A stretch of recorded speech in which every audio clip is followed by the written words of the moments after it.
Learning from grandmother again, when I'm firing outside and I hear and what I learned from grandma is we don't consider it as a loss. When the spirits are in need of your pots, let them have one. Next firing will be even greater, so that works. So try that method if you lose. Good afternoon, everybody. I'm Dolores Lewis. I'm from Pueblo. I'm a traditional potter, and I've been doing pottery since I was able to. And I did everything from scratch. I didn't have no help from anybody because my mother told me that you have to do your own, go gather your own clay, your paints, and whatever. So I'm a self-taught potter. Never went to no art school, no professional help from nobody. So my mother was there, but I was lucky. We were lucky enough to see her do her work, and she made a name for herself. When we arrived at Canyon de Chelly, the canyon there, I saw the stream coming down. And I was looking around, and I noticed there was wild spinach. Hey, there's wild spinach over here. And as soon as the bus stopped, I told the driver, is it all right if I go out and collect the wild spinach? And what are you going to do with it? I said, I'm going to take it home, boil it. Boil it and save the juice. And what are you going to do with the juice? I'm going to make paint out of it, a binder for my pottery. And so when I got home, I did boil my wild spinach. And by boiling that wild spinach, a smell just goes all over your house, and the children say, Mom, what are you boiling? I usually tell them, I'm boiling money. I'm boiling money. Oh, why you should boil it. I still like to go to Indian market. That's where I see Robert, everybody else that I've met along the way. I've seen them.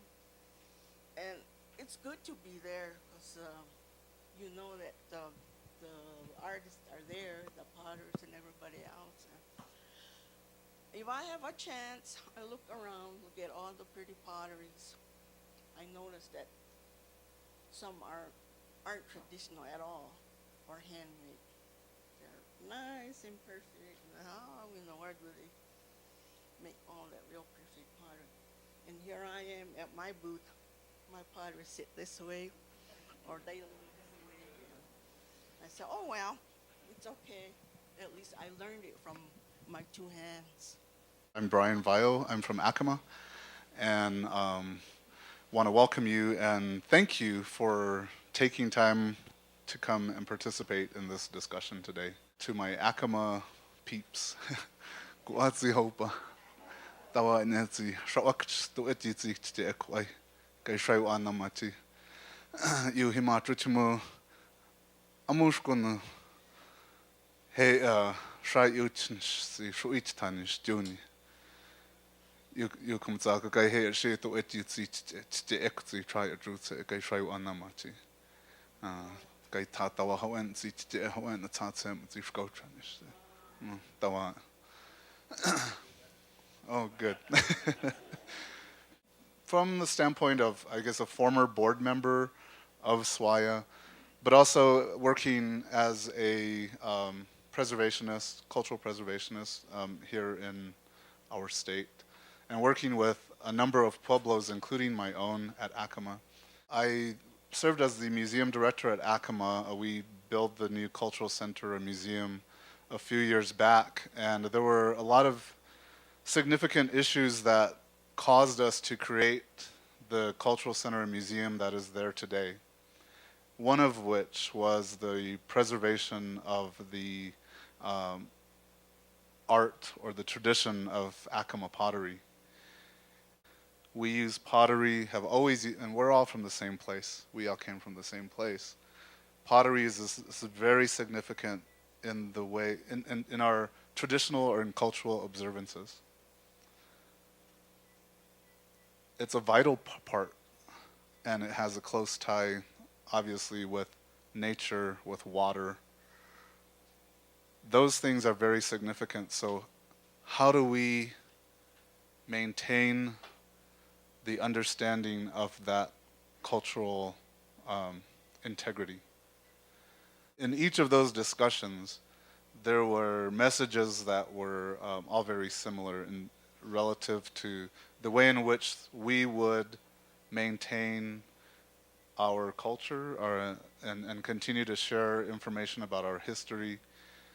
And then looking at ways that we would, over time, document Acoma history in a more contemporary form, and using technology to do just that.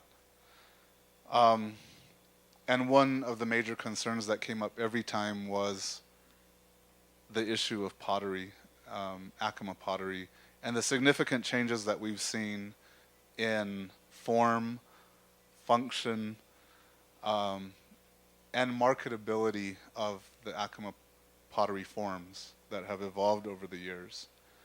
But not only that, and probably most importantly, was what does that art form mean to us as a community? There are only a handful, probably less than 10 potters at Acoma who are making traditional Acoma forms from start to finish. But we have an inventory of probably 700 potters. So the thing about my pots was that we'd come to market and my grandmother would have her pots out along with her sister-in-law, Alice Petiamo. And she'd bring a few of her sister Lily's pots with her. And mine were always under the table. And I was like, I never understood why. But my grandmother... My grandmother would tell me that they were too large, and she didn't want them to fall off the table because I would make like big dough bowls. And she said, okay. So, yeah, it's so much different these days. You come to market, and there are probably less than 5 Acoma potters who have traditional pots, start to finish, on their tables. And that's for sale to the outside. So we have another situation there where all of the mined materials that you all have talked about, the clay, the paints, all of those natural resources that come from Acoma don't stay at Acoma. It's all leaving our community. We need to be conscious of these things as a community. And coming from all communities, we let's be cognizant of these issues. What happens when the clay runs out? Will it run out? What happens when the quality of the clay is no longer what you're used to working with? When we first started talking about these meetings, when I was on the board of SWAIA and working with Bruce, was we needed to convene the people. We needed to hear from you. We needed guidance from you. I think the organization welcomes that information. We have a tremendous amount of incredible talent. You look at the contemporary art forms that have evolved over the years, and it's just mind-blowing. The place we're at today, all of the beautiful sculpture, there's really no limit to the creativity of you and other artists. And I think that SWAIA, and I hope over the next 91 or next 100 years, will continue to support your work, the legacy that you all will leave, and we will all continue to convene in August to celebrate the culture in a very visual way and share that with people from throughout the world.